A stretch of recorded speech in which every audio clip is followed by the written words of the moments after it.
नमस्कार सभी विद्यार्थियों का। भाषा शिक्षण की सर्वश्रेष्ठ विधियाँ, जिसके अंदर पहली विधि है गद्य शिक्षण की, जो सर्वश्रेष्ठ विधि है अर्थबोध विधि। इस विधि के अंदर अध्यापक किसी भी टॉपिक का अर्थ बताएगा, जो भी कठिन शब्द दिए होंगे उनका अर्थ बालकों को बताता है। नेक्स्ट इसके बाद पद्य शिक्षण, ये तो था गद्य शिक्षण। इसकी सर्वश्रेष्ठ विधि होगी अर्थबोध विधि। अब है पद्य शिक्षण, इसकी जो सबसे सर्वश्रेष्ठ विधि है ये है अभिनय विधि। इस विधि के अंदर अध्यापक क्या करेगा, अभिनय करेगा, और इसके साथ साथ में वो गीत विधि इसके माध्यम से वो शिक्षण कार्य करवाता है। तो गद्य की हो गई अर्थबोध और पद्य की हो गई अभिनय विधि। नेक्स्ट इसके बाद तीसरी जो विधि है वो है कक्षा अभिनय विधि। अगर अध्यापक को एकांकी का शिक्षण कार्य करवाना है, एकांकी क्या होती है, किसी भी एक घटना के बारे में होता है। ये नाटक में तो अलग अलग घटनाएं होती हैं, कभी कौन सी घटना पर कभी कौन सी घटना पर, परंतु एकांकी के अंदर केवल एक ही घटना पर चर्चा की गई होती है। तो एकांकी की सर्वश्रेष्ठ विधि है कक्षा अभिनय विधि।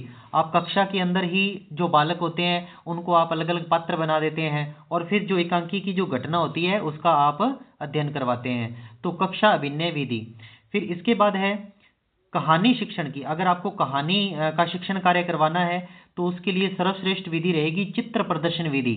चित्र प्रदर्शन, जैसे आप प्यासा कुआ कोई कहानी पढ़ा रहे हैं तो ऐसे में आप उससे संबंधित जो भी चित्र होंगे वो बच्चों को दिखाएंगे और फिर शिक्षण कार्य करवाएंगे। तो कहानी शिक्षण की सर्वश्रेष्ठ विधि होगी चित्र प्रदर्शन विधि। नेक्स्ट इसके बाद व्याकरण की सर्वश्रेष्ठ विधि। ये प्रश्न आया था कि व्याकरण की सर्वश्रेष्ठ विधि कौन सी है। ये है आगमन निगमन विधि। व्याकरण शिक्षण की सर्वश्रेष्ठ विधि आगमन निगमन विधि।